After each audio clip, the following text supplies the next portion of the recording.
Yeah, long distance dating ain't easy. It ain't easy. Because you don't know all about that person when you first go out with them or take a chance on them. Love had to be in it. Commitment had to be in it. You definitely have to take that time. Take the time and take the effort. Put the effort in. Put the action into it. If you don't waste your time. The day of, my car starts acting real janky when I was at the mall. Called my dad. I tried putting coolant in it. I had some of my friends look at it. I'm like, I have to pick Richard up from the airport. I give you his side. I'll give you her side. But together, there's only one side. All pointing to the one source. In the beginning. This is the One Flesh Podcast. Welcome to the episode of the One Flesh Podcast. I'm your host, Pastor Richard A. Irvin. And I'm your host, Deja A. Irvin. And we are so happy to have y'all back. And last week we actually took a little break for one reason. I was under the weather. I wasn't feeling well, and it gave us some time to recuperate, get some things together, and get some episodes ideas together for y'all guys so we could be more consistent with it. But I am loving the response that we're getting from people watching the videos and stuff like that and the episodes. A lot of views have been coming in. People subscribing and giving us compliments. People at church, people around that we know. People complimenting the podcast and stuff. So thank you for the feedback. Continue to do that. And anything else we're going to talk about? Say? No? Okay. Well, today's episode podcast is talking about long distance dating. And the title of this episode is going to be Long Distance Ain't Easy. So one thing for all those that are listening, we were long distance dating before we got married, and it wasn't easy. I mean, I was coming down to visit her probably once a month, and but I would say this for a fact: long distance dating is probably the best dating you could do. That just to motivate those that are in the dating life, because some people might be discouraged, like, oh, I don't want to date this person, this, that. But I would say it's the best because one of my reasons is that you're not as tempted all the time. You're not around that person all the time. So I won't say it's easier, but I would say that it will give you less opportunity to fall. That's all I could say. Yeah. I wouldn't say that long distance is better. Mm-hmm. I think it depends on the person as well. Mm-hmm.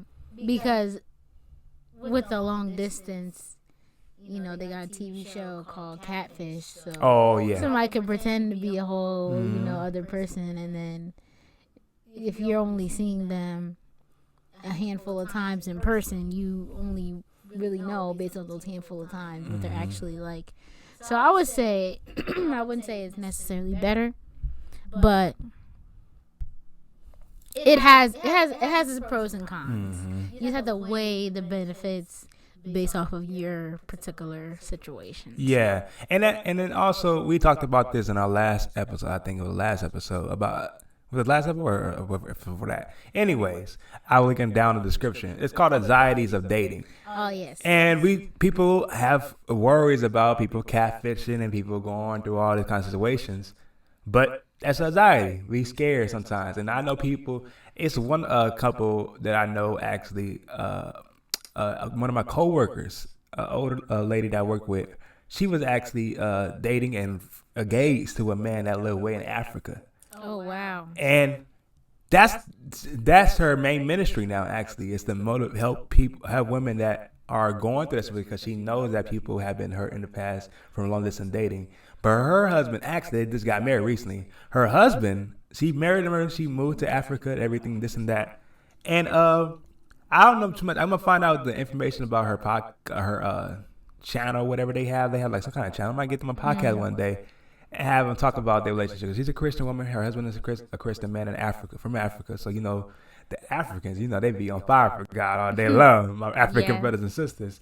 But she talked about that. Like, that's her main, one of her main things, desire is to help women that that have been long distance. That's a real long distance dating. We're in a whole different country. And then she took that chance and she met him and they dated and they got engaged. He met his family and everything like that. Wow. But she said that she trusted the man of God that he was, and when she met him and everything in person and stuff like that, she was fully convinced, and they got married and everything. Well, praise God. Yeah, so Praise and God. actually she moved to Africa. I think she moved already to Africa. Yeah, and everything, because they had a wedding and stuff. So I think she moved out there. But yeah, it's definitely risky. Like catfish, yeah, it's a real show. That's a real thing. People do get catfish out there. But I would tell you this: like, you gotta do your research. You gotta study that person. You gotta. Yeah, the good and the bad thing about the internet is that you can social media stalk the person. Exactly. And figure out, based on what kind of things they post and like what kind of people they befriend on social media. It can tell you really a lot. Really a lot about a person. Based on the kinds of things that they post. Are they really walking the walk based on their posts? Or are they just talking and then when they post it's like cray. Yeah, exactly. I want to give us a question. What is one thing that you liked about long distance dating?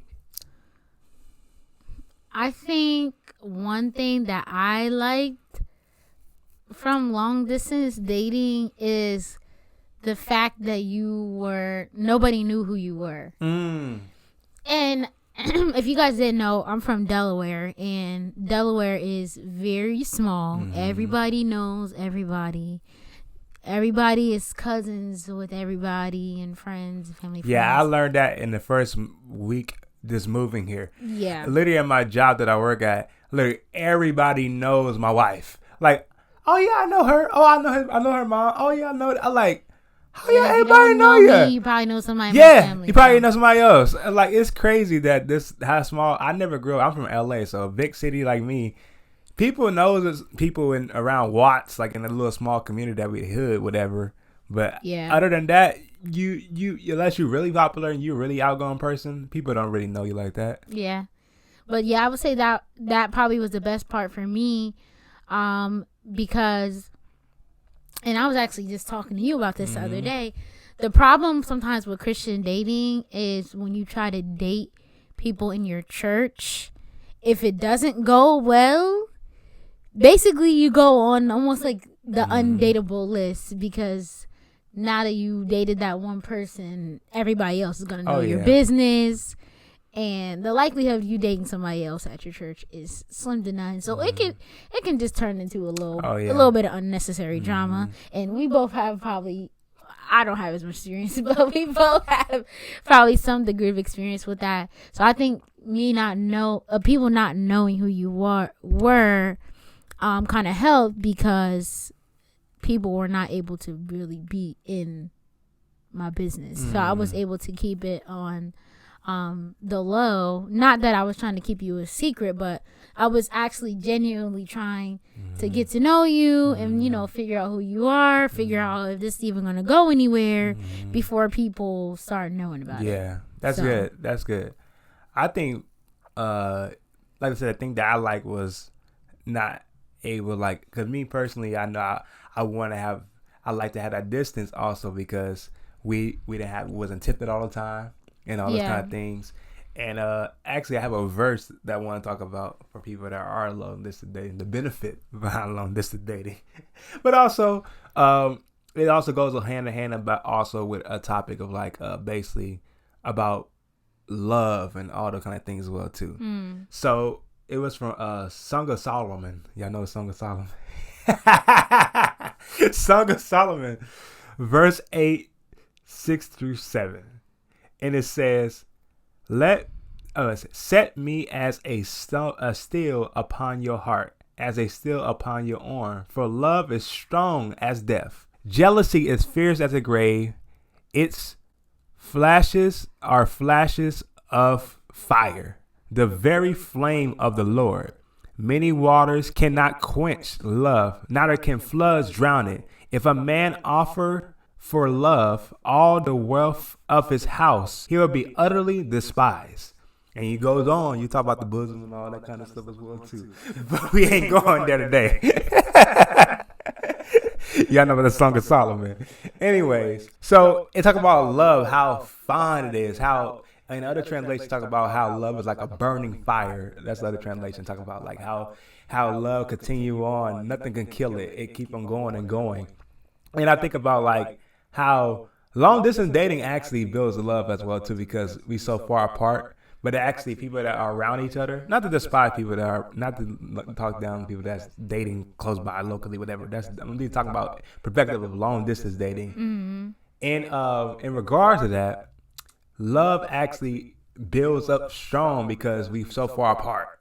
And like we all together all the time, every single day. So that's my one thing I loved about long distance dating, because like when I got to see you, it was like, oh, I finally get to see her, and that love that memories that we could build, like we take this time precious because it's the only time that we really have at this time. Mm-hmm. I only can see you once a month, so like that's one thing I loved about it. Also, and then also like we're not around each other all the time, so like it's not. I would say it's easier. Like I said, like nothing's easy, but it's easier in the sense of not tempted all the time. You know what I'm saying? Or not that kind of burden that's on you all the time. I don't know. That is me, my opinion.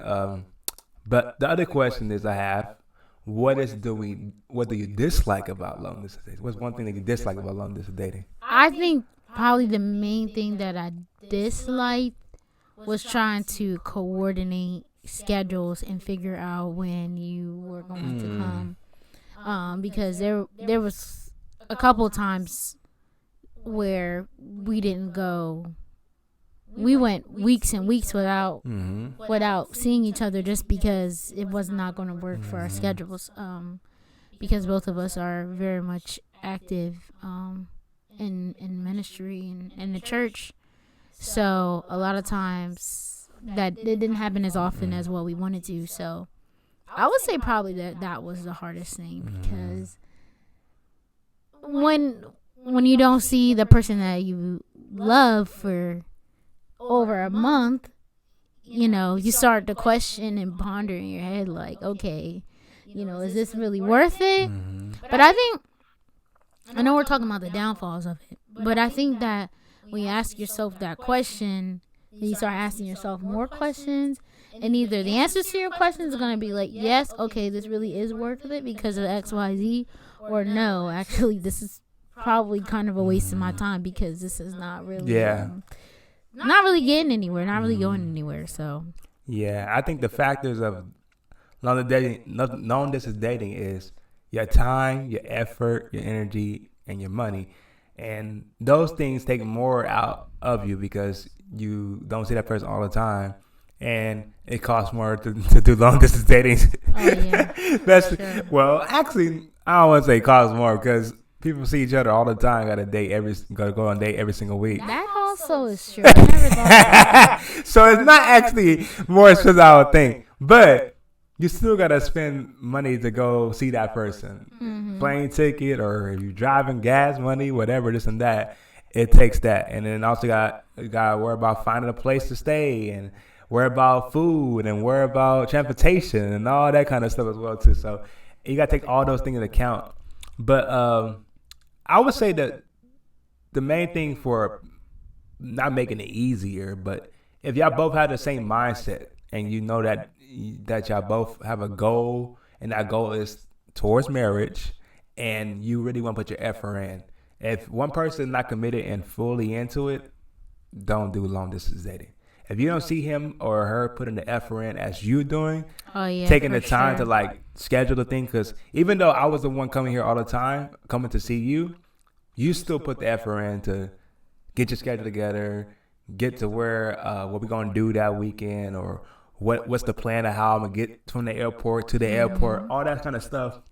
She put an account to it as well too. It wasn't just on my part. So to suggest for y'all that are long distance dating, if your others half, the woman, the girl, the guy that you're dating is not putting the same effort as you, or even probably more than you, don't waste your time. It's not worth it. It's not worth it because their goal is not the same goal as you. I think on multiple occasions, people would say things once they found out who you were.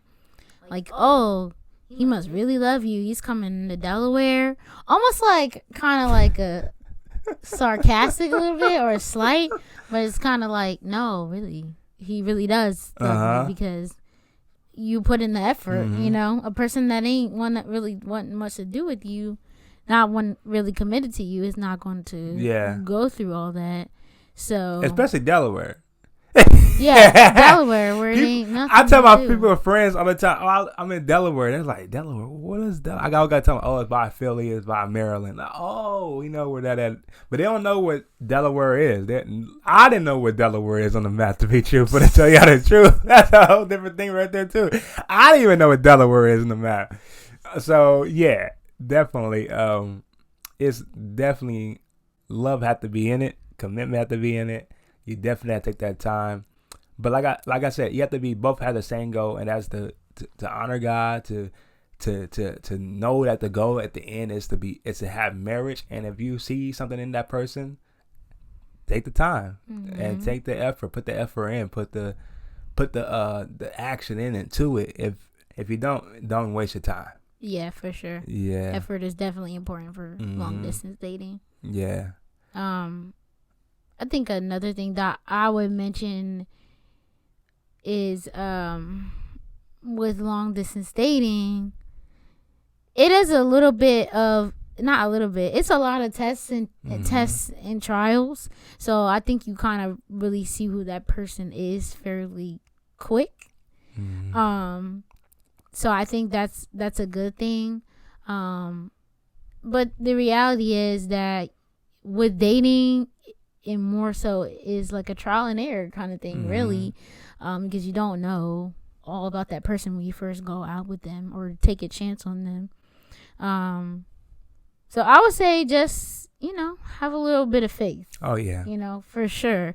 Even if you do long distance and it completely fails, that's okay, because you learn from it, you grew from it, you learn more about yourself, and you learn more about, what kind of person you want to be with, and what kind of person that God has for you. Because I think I had been there a couple times where I was a little bit discouraged by certain situations or certain relationships that I had wanted to be in, and it didn't, turn out or work out like I thought.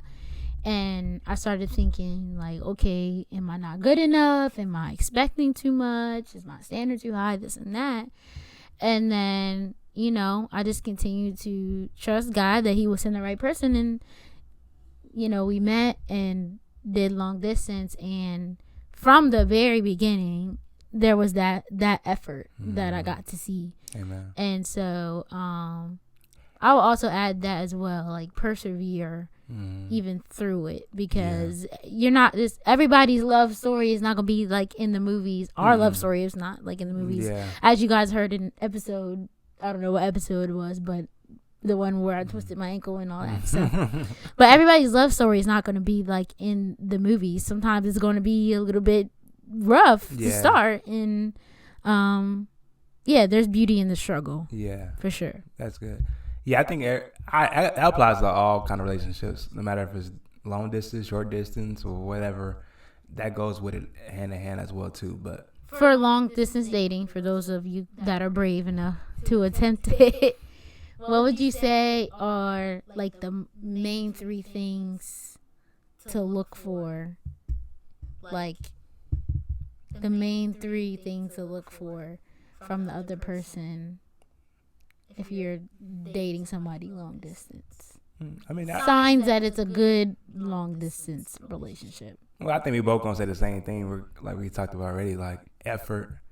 They effort, and also is they really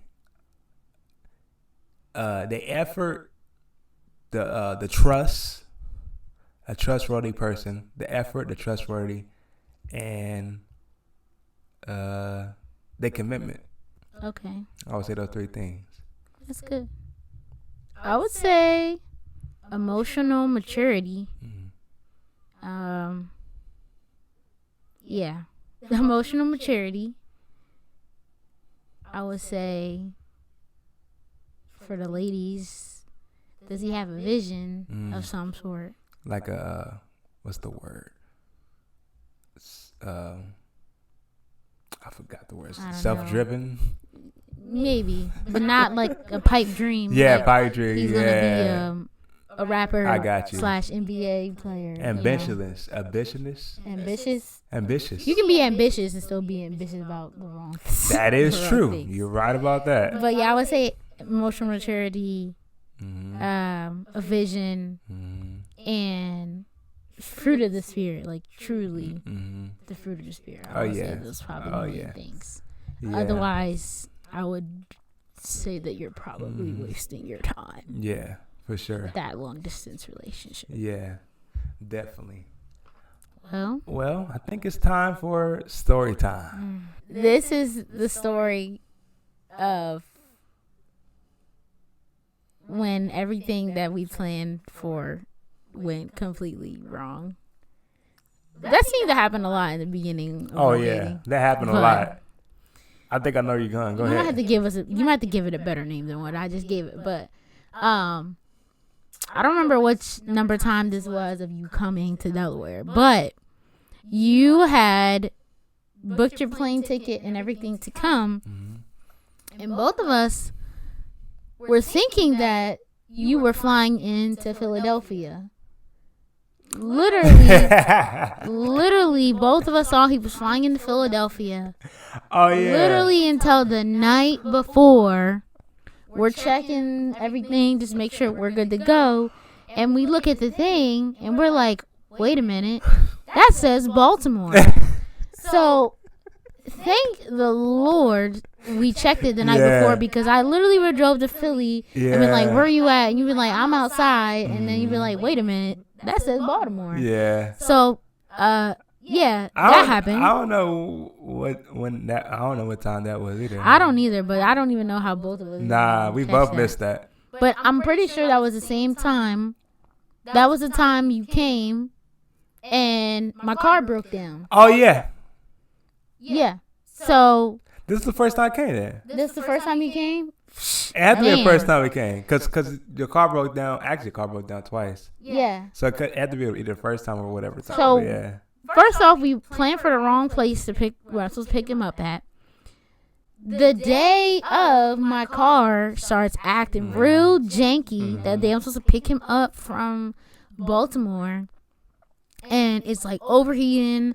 I had to stop several times when I was at the mall. Call my dad, try to figure it out, and it is just not working. I tried putting coolant in it. I had some of my friends look at it. I'm like, I have to pick Richard up from the airport. I don't remember what my parents were doing at that time, but I was not able to use my mom's car. But I think it actually ended up working out where I actually was able to use. You got to rent a car. I got a rental car? I don't know. No. I used my mom's van. Oh, you did use the van? Yeah. Okay, so I had to. So I had to use. This actually was the first time then. Yeah. Yeah, this was the first time then. Jeez, this is rough. So my car was not working, so I couldn't pick him up from the airport. I had to use my mom's minivan to drive to Baltimore and pick him up. It's late at night. It was like crazy traffic coming back to Delaware. Yeah. And usually from here to Baltimore is about an hour and a half, but it was like 3 hours that night, of course. And it was just all the things going wrong. We had plans to, what's that, Baltimore? No, we went back to Delaware. We went back to Delaware and we were going to go back to Baltimore. Yes? I don't remember. If that's the same time. Oh, yeah. That's what happened. Yeah. We were going to go to Delaware and then go to Baltimore, and we going to tour Baltimore and stuff like that. Yeah, so we had plans to go back to Baltimore, but I ain't had no car. So we tried to go to rental-car place, get a rental car. That didn't work. Ain't no rental places had any rental cars. And it was just, it was brutal. It was an event that weekend. So for some reason in Delaware, it had an event. So everybody rented the car out. So we had no rental car. And then So we gotta get an Uber. So the money that we gonna spend on a rental car, we use to get an Uber, which is about the same amount of money we gotta spend on the Uber, on the car. Yeah, but the car I could have kept for a couple of days. That is true. Yeah, that's the only thing about it. But yeah, we spent the money we gonna spend on Uber, rental car. We spent on Uber all the way to Baltimore. That was a drive. Yeah. That was a drive. So at least we didn't have to drive. Somebody else drove for us. So it was a cool ride. It was just a struggle, really. A struggle for you to get here, a struggle for me to pick you up, a struggle once you got here because you couldn't really do a whole lot. So I think from the very beginning, I don't know if it was God testing me or testing us or what. Yeah. But it was a lot of wrenches thrown. I think we got a little bit of time. Speaking of Baltimore, went to Baltimore. Actually, remember that was the first time I ever went to Baltimore, and we tried to go to somewhere to eat for lunch. And that's the place I was talking about from episode 1. I took it to the hood. With the hood. Yeah, that's the same. It's the same time. It's the same story. I think so. Jeez, how did you make it past date number 2? How? I don't know, but yeah, this is the same story. When I took to the hood, I'm thinking I'm looking for some good food. Oh, this is some good food place. We in Baltimore. I'm cool with it because I'm from the hood anyway, so I didn't really think of nothing about it. But yeah, that was crazy. That was a crazy trip. So yeah, long distance dating ain't easy. It ain't easy. So for all those who are watching, definitely look for the commitment, look for the trustworthy, look for the fruit, look for the emotional and what's the other thing you said? Emotional maturity, vision, all those kind of things, because you're gonna need it. If you're naturally, I think you have to be real with yourself. If you're naturally a naive person and you are lacking in the discernment department, I would say long distance dating is probably not for you. Not at all. But if you are more on the discerning side and looking to get married and put yourself out there and start dating, give it a shot. And a lot of the boundaries that we had, we talked about it on the boundaries of dating. I think boundaries and dating. Mm-hmm. Those things apply to long distance dating. So that's those that are watching. Make sure to check out that video on boundaries. And I hope this will help y'all, encourage y'all, and to continue on your dating, and to give you some good sound advice from two people who went through long distance dating. Yeah, so that's all for now. By God's grace. Exactly, that's all it is. But thank you all for watching. Make sure you hit the like button. Make sure to subscribe. Make sure to comment down below what should be our next topic for the podcast. And thank you all for the feedback. Share this with somebody that's in long distance dating, or share this with a friend or family member. And anything else? No. All right. Well, see you next week. God bless you all. Bye. Good luck on that dating.